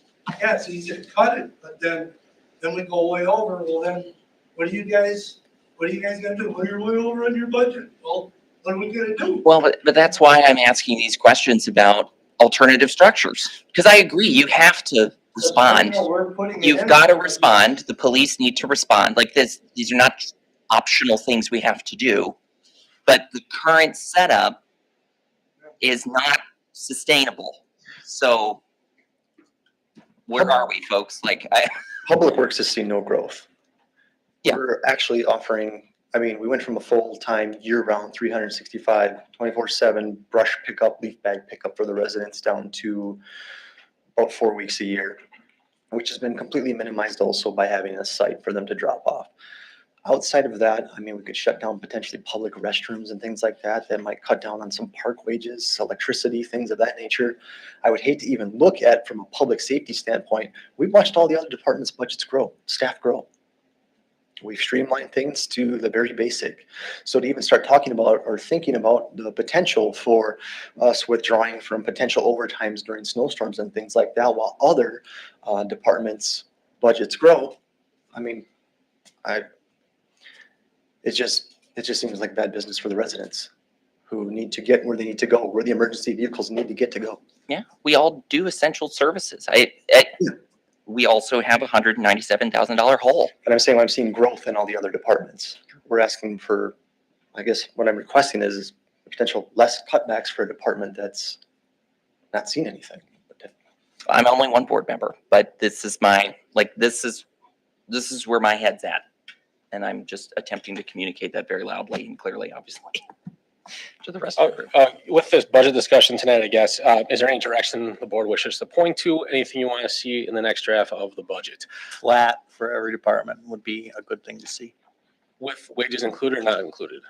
The expense breakdowns is what I'm talking about. With that too, how do we feel about the measures that we have done for the CIP borrow? You know, it's hard for me to recommend that, but I have to, because I am such a believer in vehicle rotation schedules that we gotta stay on top of it, or else you dig a hole further down the line. However, at the same time, I do not see another way beyond that at this time. If that means that we have to drive the vehicles an extra year or push projects out another year or two, it might have to be the give and take that departments make in order to make this budget balance. Yeah, that's a risk tolerance discussion. I mean, are you willing to risk additional vehicle maintenance and repair versus, you know, the safety and security of having one under warranty and not having to worry about that? Like It pains me to it's say. all methodology. That's the whole budget conversation is about, is how you're gonna, what's your methodology in estimating both your expenses and your revenues? Like, because just to tag along a little bit on the general fund discussion, the general fund contribution to the budget is pretty standard. It's an amount that is debatable, but it's something that is used every year just because we have no idea how much we're going to receive in revenues every year, and we have no idea how much we're going to expend in expenditure every year. And I guess the shifting point between those two is the general fund contribution. So Every year, we have done a significant general fund transfer. Land sales are technically general fund transfers. that's right. So we have done significant general fund They're transfers. just called out as a land sale versus general fund dollars. So In my mind, the general fund, are we at our 6-month emergency No, number? no. Okay, Uh-uh. so we're not at that. A general fund, I agree, like, you need cushion for the unexpected. But it feels like we have taken to relying on the general fund in a way that is not causing us to right size operations to revenues. That is my fundamental yeah, complaint. it is a side conversation that's not addressing the real It's problem. not Right. fixing the issue. Yep. And it's unpleasant. I get it, but there's like I have a problem continuing down that path. It's also dangerous because it's gonna cost us a lot more money when we go to borrow. If we use Interest. too much of that, because the last time that we borrowed, we got a better bond rating because we had a better Yeah. amount in our general. Yeah, I will say, despite our best efforts to deplete that general fund, we have still grown it the last few years. Yeah. That doesn't mean If that's, anybody thinks that we're pulling 197,000 out of it, that is not gonna be a good idea. No, for budget. that'd be a hole that we could not dig ourselves out of. Yeah. That would be. And like I said, it pains me to recommend that for the CIP because I'm such a believer in capital expenses and rotating vehicles. I've been telling the department head since I started, we need a better vehicle rotation. We need to make sure that we're recapturing our property and getting new stuff for the department heads. I just do not see any other way out of this as currently stated as it is. I would second Brad's suggestion of flat and asking department heads to show us what that means so that we can see it. And it's a nicer version of mine, which was going to be Make it come up work. with come up with a reasonable general fund number and then cram this cut in. That was going to be what I was asking for. Right. And so I think if we try flat and see where that gets us, I'm willing to listen to that. What was the methodology behind selecting the amount that you did for transfer to CIP? It was eligible expenses, so equipment and And maintenance. for all eligible Yeah. expenses? You can't throw certain things like, we can't throw wages in there, for instance. It has to be equipment and maintenance coming out of the capital fund. Got it. Or else your bond council will look at it and say, those aren't eligible expenses. So why is our borrowing limited to only so much? Well, it's not. It's what you're comfortable taxpayers paying. Right. For instance, that short-term borrow, we could increase that number to $500,000. It would How- mean that the taxpayers The taxpayers in a Yeah. You'd be looking, $300,000 house you'd be looking at, would see twice as much of an increase. you'd be looking at probably a 10-11% increase on your taxes if we did that. We're trying to find a number that we felt was palatable, a 3% increase. I'm a firm believer of incremental increases make it much easier to swallow over the course of time rather than one big one in 5 or 10 years when you all of a sudden say, well, why is it up 20% instead of small increments? We use that number because we felt that was an appropriate amount. $18 per $100,000 value we felt was a fair amount to ask for. That's not us being greedy. That's just a number that we felt comfortable with. Does that answer the question? Yeah, we looked at another, and we both said no chance.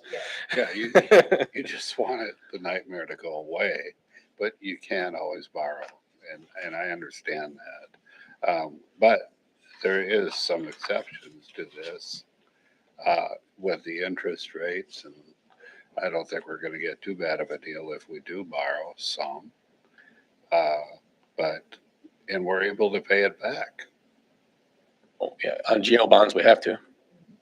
Well, comfortably, right? We can see what our debt capacity's gone up to. Okay. That is- To Neil's point, though, getting to a point where we don't have to borrow is Well, we want to get there. That would be better off. us tailoring what we do Yeah. to the financial resources. I we do- have. I'd love to see us go away from borrowing every 2 years. Yeah, You know yeah. what I mean? I know that that's not sustainable right now for projects and things like that, but I mean, to even skip one cycle of that would be. Yeah. 12 more years and then we can be at that point. Keep working at it and it'll get there, Yeah, but 12 more years before we And- can do that. I recognize that like this assignment of staying flat is not gonna be easy or fun. I'm like, it's gonna suck, but here we are. And I think we just have to bite the bullet and start really pushing down on the expense side. This is what we have left. Particularly if we are planning on making the budget balance in part by asking people for more money. You know, realistically, yeah, the last few years, there were, like I said, there were revenues in there that never should have been there in the first place. It made the budget look rosier than it actually was. Yeah. And, It filled that hole. and now we've come to the realization that we never should have that picture in our heads that they had 3-4 years ago, because those revenues were not long-term revenues. And when those revenues ran out, this is the hole we're left with. Are there any of those in there now? No, we've eliminated all short-term revenues basically, except for the borrows that we've shown. I did see that it looked like there was a potential COPS grant of 40,000 That's currently, anticipated, yes. or is that the grant that hasn't come through yet, or is that the Right. payment that we're waiting? No, we received the payment. So if we don't get that, then we're looking at an additional $40,000 Yeah. shortfall on top of the 400. oh, That's why that one was highlighted. The two grants were highlighted as pending. Better get that, AJ. the shutdown. Yeah, he's here. I filled it out, so. Well, yes, he helped with it. Yeah, it was a stormy night. Was there anything that we should focus on in Public Works out of all these several budgets in front of you that, you know, you would like me to take a very, very hard look at? I'm sorry, we kept you standing up here when we had side conversation that didn't involve Public Works. No, you've been a pretty good job. You've done a pretty good job trying to weave things together that, you know, you've been thrifty, we'll say that. And we'll continue to be. Well, and I think it's We'll gonna come be under- required for everybody. And I think we've been creative. We're gonna have to get even more aggressive with our methodology with regard to, it's risky. That's the problem though. And that's the direction that we were at until 2021. And then the village administrator departed and left us with a budget that had a lot of methodology and assumptions that were a bit too rosy. And now here we are pruning all that away and revealing a pretty decent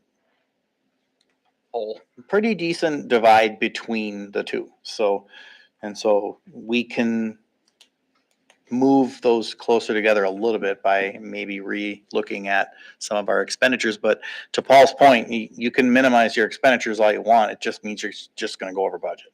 So, Which again is why we need to think hard about new ways to Right. do things, like the combined police department was Right. a great effort at that. well, and to Devin's point, we proposed a potential opportunity for the village to have some revenue come in this year. And the PR campaign that got smeared about it was ridiculous. Absolutely ridiculous. It killed it before it even got any traction. Baby in the cradle. The other thing I'd say too is I really trust all the department heads to know, as they set about on this project, what will have major impacts on the public and what will have less impacts on the public. And I think we should always try to preserve The major impact items. We yeah. should try to have the absolute best services we can offer. And that's going to look different for each one of you, but you know your budgets and you know how to run your departments. So this is why you get paid such big bucks. I'll get off my soapbox now and we can get on this soapbox, yeah? You've been. Yeah. You've been- I have opinions. You just been brutal. But you need to say it. So we're moving to the last item on our agenda, capital improvement plan. Yes, Drew Lind is here tonight to talk about the capital improvement plan that he's been working on with department heads and including me once in a while to look over his work. I will say department heads here did rank the priority that you asked for. So there's a priority section on there that I know the board was looking for. That is on the second column. Drew, your copy currently, this copy does show the borrowing measure that we talked about, what it would look like from the CIP, correct? The maintenance equipment from every budget, right? Yep, that's true. Devin indicated to me what projects need to be added to the CIP, and it was done. It fits in there. I'm gonna explain to you guys in a little bit how that fits in there, and you know, the department heads, they bring their goals to me, and I try to make them happen. So as Devin, he prompts me, I try to make it happen. So I'm gonna walk you all through how we made it happen on this piece of paper. Before I do that, I just Is want your mic on? I should step forward. Just introduce myself again. I'm Drew Lynn with MSA Professional Services. MSA is a full service engineering firm. I've been tasked with working on the CIP along with the department heads. Just a big thanks for the department heads' time, effort, coordination with me. I appreciate it.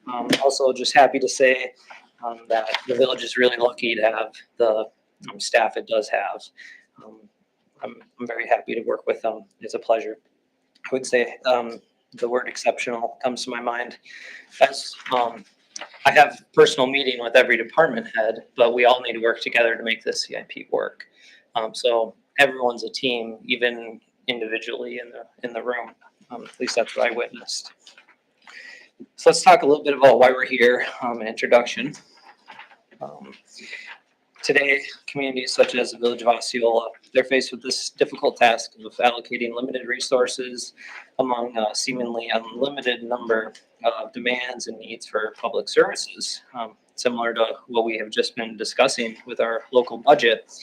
In many instances, local officials such as yourself, they must determine the merits of one project over another without the benefit of comparison.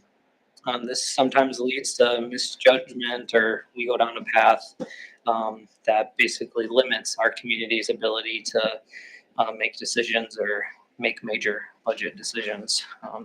Like we just talked about, our budget is controlling us in some ways of what we can do. Some good points that were talked about. Basically, this plan, the CIP, capital improvement programming, it's simply just this ongoing systematic approach to identify, schedule, and allocate public dollars for these needed capital projects. Every community I work with, when these larger park projects, road projects, sewer and water projects come down the line, we have to do some kind of borrowing, as these projects, they don't fit in our general operating budget.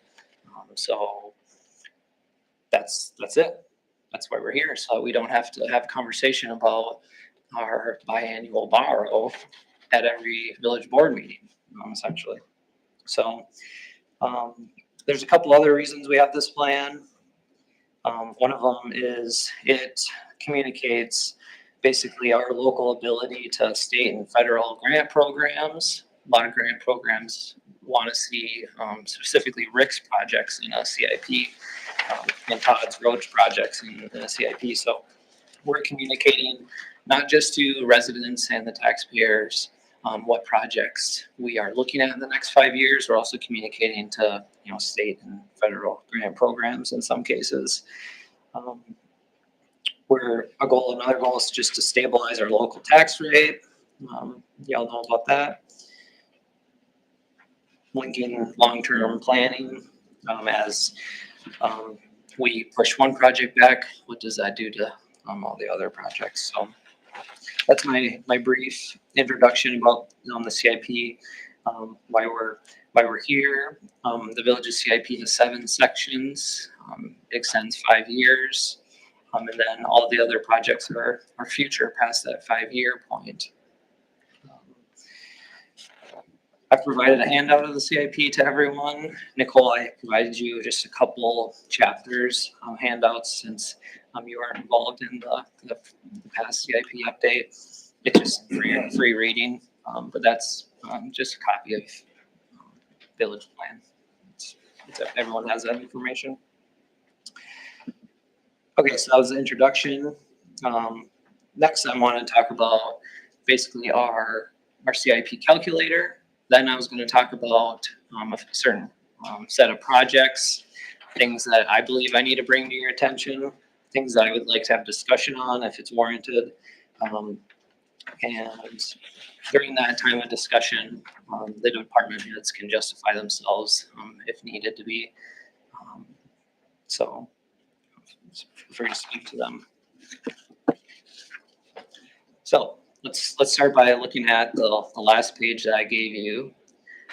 That's CIP calculator.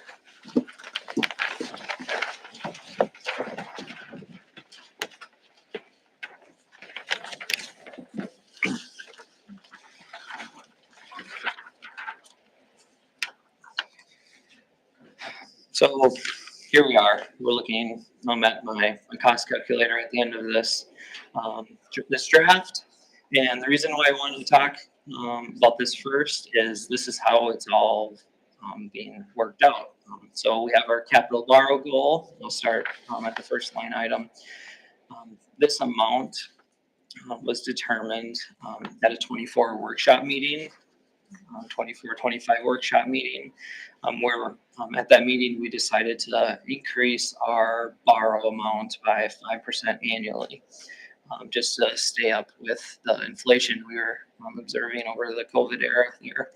And that inflation rate, from my understanding, has stayed around the 5% amount, except for, vehicles, specifically diesel vehicles and trucks. So the fire department trucks, the cost is rising at an uncontrollable rate.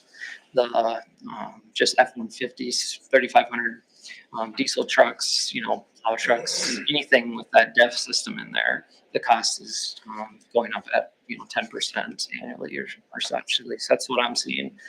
So our 5%, I believe it's still average, still justified. It will continue. The next line there is estimated beginning fund balance. If the number is without parentheses, that means we have extra money according to this plan. If it's in parentheses, it's negative. That means we're starting the plan off in the hole. The next line, general capital levy, that's how much the plan is saying the GO or the levy is paying for with sake to the bond. Utility capital projects, all of the utility projects are a revenue-based funded source, so they are separated from the village's CIP in this line item. That has created some miscommunication in the past, but again, we need to have the utility in this plan for the communication to grant programs, essentially, clean and safe loans and other DNR funding sources. They provide us with just extra points having the projects in here. We also take advantage of, basically those revenue bonds in the interim in some cases for some projects. So it's a good thing to have it in here, but it is separated. The next line, recapture of equipment, that basically is being X'd out of the plan because department heads are using the recapture of their equipment to make their projects work. So that's going away. It's in 25, but it doesn't continue. Impact fee funding, that's from the needs assessment, and that continues to grow. It's an estimate. Then the purple line, that's how we're making the CIP work right there. Bond proceeds, basically TID bonds or other sources. So as I've mentioned, in the past, when there's these large street projects or projects such as Cascade Falls Phase 1, where the project cost gets to be to a point where it doesn't fit in the CIP, we have to find some other kind of financing source to even get the project interim, like started up. So in all the communities that I work for, it starts with interim financing and then some other calculated financing at the end. So that's what this purple line is saying, is that we're going to find some other financing, basically a revenue-based financing, to eliminate it out of the general capital levy. So when there are cost dollars in that purple line item, that means that there's a project that is either in the half-mile boundary of a TID, or it is a part of it's a fire truck maybe that we are in the future going to be trying to get a revenue bond for the sake of the fees from the town of Farmington, just an example. So basically some revenue source in the future. The example about the fire department is not an example applicable in years 26 or 27. That's something that we can work on. The best example would be the Cascade Falls. We put CIP dollars for the Cascade Falls. We still had a shortfall of $210,000 on that project. So we're using TID financing to pay off the bond, the borrow that we have to do. So that $210,000 would be showing up in the purple, for example, right? Phase 1, right? No, but I'm saying that's what he's trying to get at, the point of we have to go additional funding beyond the capital borrow for that. And are those funding numbers like secured funding numbers? What our approach is basically is I carve out this plan. We get it approved or at least approved by Devin. And then we have a municipal advisor give us, forecast recommendations. So we run through Baird. Oh, But, okay, so but the TID numbers, like we know that those are there. Yeah, so when we take the bond out, so say in January or February, we'll do the CIP borrow, right?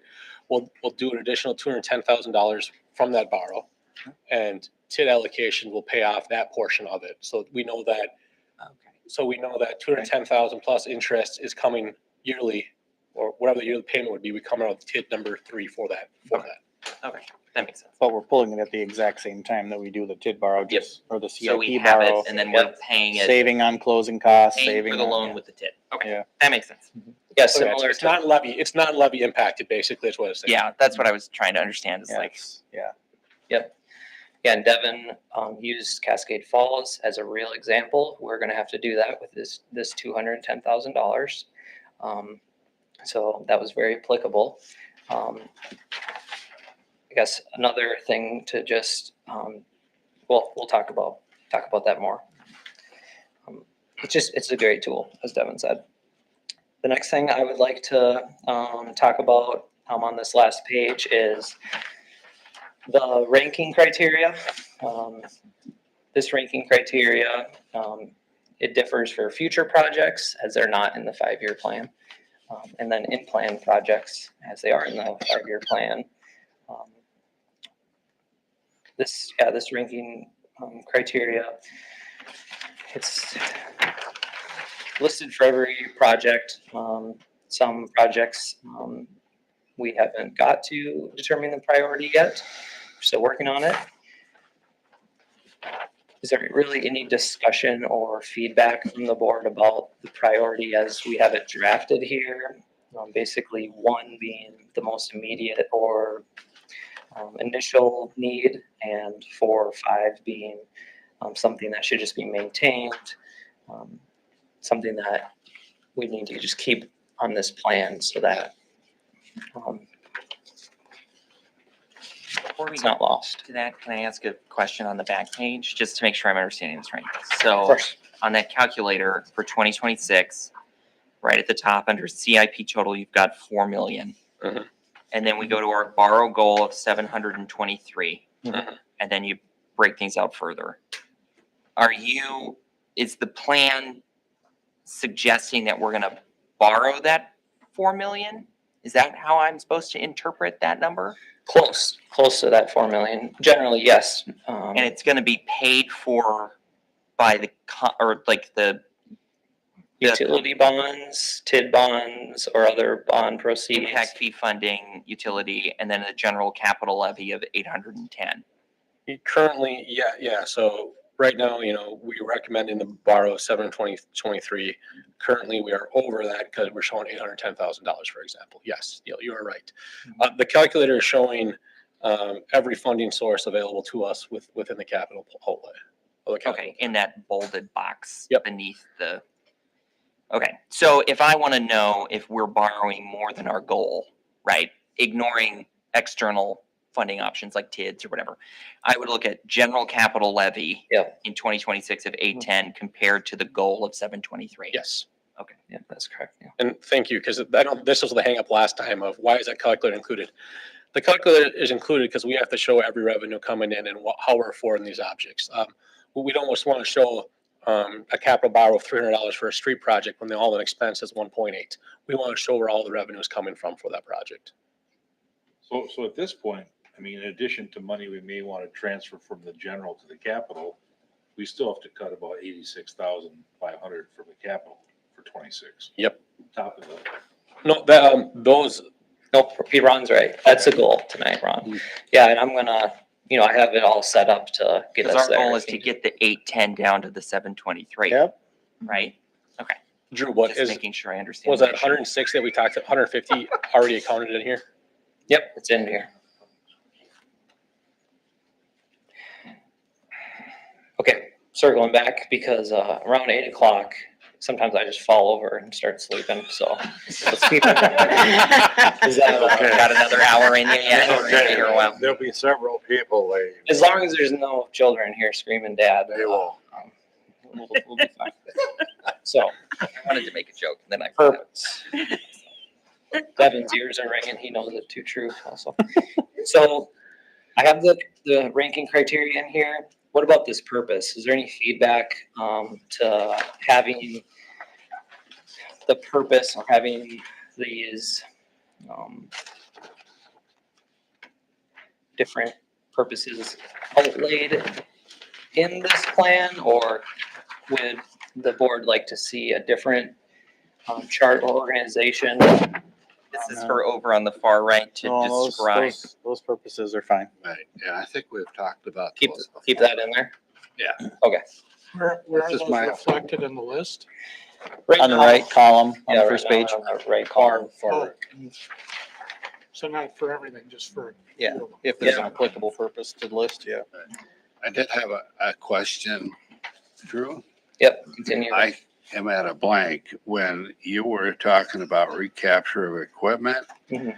and that would be discontinued. What was the deal on that? I don't. We're in a equipment replacement plan, so Yeah. when we buy new equipment, the department, head would sell his equipment and that money would be saved to help pay for the CIP. And so let's say we sold it in 25, it would help in year 26. But I was directed to stop doing that because it creates miscommunication. Confusion and. Yeah, right. Mhm. Okay.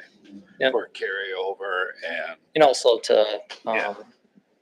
y'all, when department heads come up here and sell a deal or make Yeah. it sound like a deal, Yeah. um, Okay, it's just confusing. That's ultimately it, so. makes sense, actually. Yep. But that's still the intent, when we're allowing the departments to replace their equipment, we intend them to, use those funds, to buy the new equipment. Yeah. That's basically what we're doing now. Yeah.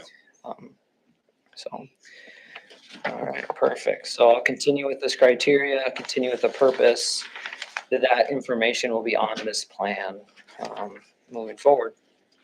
Okay, I just wanted feedback or discussion if that is necessary. So now I'd like to walk through this plan. Specifically, I want to jump on and off at some of these highlighted projects that I have. And if there is any discussion the board would like to have about said project, let's do it. If we need to address the department head, we can also. So let's start with road and transportation improvements. We are going to be focusing on years 26 and 27. But the first, the project I have highlighted there is Ridge Road construction. I'm glad that Eric's here today, as he may have a handle on that construction cost in the future. But I guess I have it highlighted as that is the most expensive project in year 26. So I guess I'm hoping the cost is less than that amount. I'm also highlighting it because I haven't talked to Eric about the cost yet. So that could be something that gets updated in the future. So I guess write that down, Eric, please. Get back to me on that. Got it. Glad you're here. Then also, River Street and Third Avenue, that cost could be more or less, but I'm not concerned about that one necessarily. Both of those projects, we're going out for revenue bonds or TID bonds for. Next thing highlighted is basically River Street and Third Avenue reconstruction. I wanted to have discussion about that project as initially we scoped to do a large, complete reconstruction of River Street and Third Avenue. And now we have narrowed the scope in our phase one, I'm calling it, our 2-block reconstruct. And that's good for the sake of budget and having a project that fits in the CIP. So I'm for doing a smaller project. I just want to know how the board feels about continue doing small phases through the rest of the job, or pushing phase 2 out into the future. Can I ask a quick question? Go for it. Wasn't River Street gonna be a combination of like an LRIP grant and TID? Yeah, that's, yes, it is. You're gonna see So- the LRIP grant, we have reimbursable costs that, they'll match what, $400,000? For eligible expenses, which is pavement and curb and gutter. The plan is to make sure that we maximize that grant without breaking the bank. Yes, there are TID TID dollars will be used to the payments of, help pay that down. The question that's going to be, we have to come up with is what can't the TID support outside? So that's the, well, 10, 20, 30, $100,000 question of what the TID's going to be able to support for that project. Because keep in mind, The TID can't support the whole thing. well, that's why we narrow the scope down. Hopefully it can. But so by whole thing, I mean all of River Street. So by splitting it, you're saying the TID will help support the 787, I assume, in 2026? Yep, 26. Yeah, and my concern, I guess, is that 328. Yeah. Oh, I'm sorry. I read Ridge. Sorry, 328. So the TID will cover 328. We're planning to go over 400 to maximize the LRIP. Okay. That makes sense? Yeah. But And- I have to double check to make sure that it's a supportable number within the payments that we're receiving from GON. So then the reason that you're suggesting splitting it is because between 400 and TID and 400 and LRIP, that's short of the 1.3 that the whole project would cost. Like that's why you've split it out the way that you have? we split it out because that's what we've already decided, Neil. So we're going to continue with a project called R016 River Street and Third Avenue, our phase one. That's our 2 blocks reconstruct that SCH is working on for us right now. Then I'm just wondering about discussion between y'all for the future of that project. So the project has transformed into a phased project. So should we continue with a phased approach, or is the next time the project comes down the pipe, or are we gonna go for all of it? I guess I'm leading us into something. We should probably make it a phased reconstruction as it's working for our CIP budget. It's also